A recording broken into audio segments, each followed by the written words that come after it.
Well, welcome back. Today is a great day to do something that maybe you've been putting off for a while. Maybe it's cleaning off your desk. Today is National Clean Off Your Desk Day. So there you go. There's your motivation. But where do you start? So joining us with 3 strategies to clear off your desk is local organizing expert Louise Kurzeka from Everything's Together. Good morning. Thank you for being here. My pleasure. Good morning to you and happy Clean Off Your Desk Day. Okay, you're excited about it and you're going to get us excited about it. Before we get to those tips, let's talk about just big picture here. Why is this important and why does it factor into how well we perform, for work? Well, it all comes down to productivity. And I can tell you from being in this field for 30 years that people who are overwhelmed by what they see visually and around them, or what they think they have to do and don't have a good plan around that, are not going to be as productive as people who do take control of their space and their time. I thought that's what closets are for. You just open it up, throw it in, hampers. All right. Yeah, like a great big junk drawer, right? Yeah, Right. no kidding. Yeah, I can learn from this. So first strategy is you say go after the mail zone. So when your mail comes in, just take care of what, right away? Right, because what happens is if people think what they're giving you is important, like at the office, where are they going to put it? Right smack in your action workspace, right? Or on your chair or taped to your computer. That's a distraction. So have some type of a container, and it can be an attractive container like this, that when mail comes in, boom, you can put it there or have a good signage that tells whether that's family members or work partners to put the information here. Now you've got control over when you take out what you take and when you process it. It isn't as immediate if it has a holding place. So it's not going to take your attention away from where you really should be putting it. Okay. Next up, you say piles to smiles, and I could kind of understand maybe in that container that would work as well. Yeah, in a way, because that mail becomes a pile mixed in with everything else. But my observation is that we take out a project, we start to work on it, we get interrupted, a phone call, an email, a person, and then that project stays there. And then we go to the next fire we're put out, right? And so eventually we end up with stacks and stacks of paper documents that we're not able to deal with. So if you're able to keep that clear space, that action area, by taking what those loose papers or projects and getting them into something like this, which is a runner rack, you can see on the sides how it's open. Runner rack, or these even step up.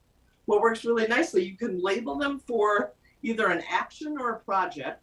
And now you keep this within arm's length so that if I want to work on a project, I can pull it out.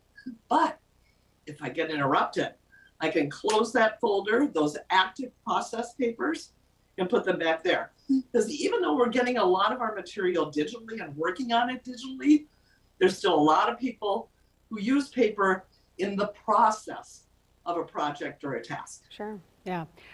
A couple of years ago, many years ago, I bought one of those organizers with all the brightly colored folders and all the stickers and you name it. I'm like, this is the year. I'm going to do it.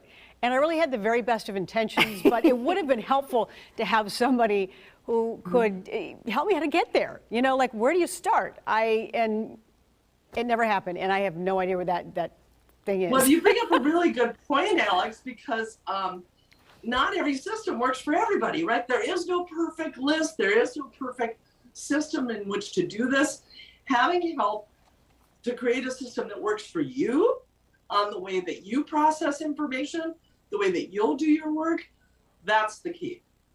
I would think too that, obviously this is important if you're in an office because maybe you're in a shared space, but maybe even more so if you are working from home, as so many people are, because a lot of people, frankly, don't have a designated area that is their office, or maybe they have one office, but they have 2 people working from home. So I would think that this is even more important now because it's like shared space to the maximum at this point. Yeah, absolutely. That makes it so easy for things to commingle or to get lost, or for someone to pick it up and take it to another part of the house. So yeah, even more so if you're working from home, even if you're going to be in a hybrid moving forward, make sure that you secure that space so that you can be productive when you want to be productive. Okay, so you've been kind of stressing all along, really, it's important that you make a plan. So for a lot of people that may not be organizationally minded, how do you do that? Where do you start? That's a really good idea, because you need to have a roadmap for your day, right? Otherwise, you're just going to react. If you want to be proactive, create a daily list, and you can do that the night before, or you can do that first thing the morning of, and it can be a digital list, something you put on your phone. Here's an example of, like, if I wanted it in my notes. I've got an action plan right there. Here's my Monday action plan. And I've got something to guide me through. But again, there's no perfect thing. So some people do better with a paper list that they make up. Or if you're a paper calendar person, Franklin Planner type thing, you can write down what the list is and have it there. Now, something that's really helpful, because that list can get to be very long, and I bet you've experienced this yourself. You need to be realistic about what you can accomplish. So don't overload it. Make sure you add into the list the things that you didn't plan to do, but had to do that day, so that you get a better idea of where your time and work is going. And if you get feeling super overwhelmed when you look at it, grab a sticky note and just write down, what are the next 3 things that I want to accomplish? Write those there, push the list to the side, and focus in on those 3 things. When they're done, we'll get 3 more. Sure. And that's how you can actually have a good execution of what you want to do in the day, not what actually happens. Sure, before you get overwhelmed with your plan, to help you not be overwhelmed. Organizing expert Louise Kurzeka, thank you so much. We really appreciate it. My pleasure, ladies. Thank you. I'll take some of your advice. If you need help getting organized like myself, look up Louise. Her website is everythingstogether.com. So good advice. We're at the beginning of the year and we're thinking about organizational things. So yeah, I'm on board. I think baby steps too. Like she said, you know, it doesn't have to be the things. full list of I'm going to tackle my whole house.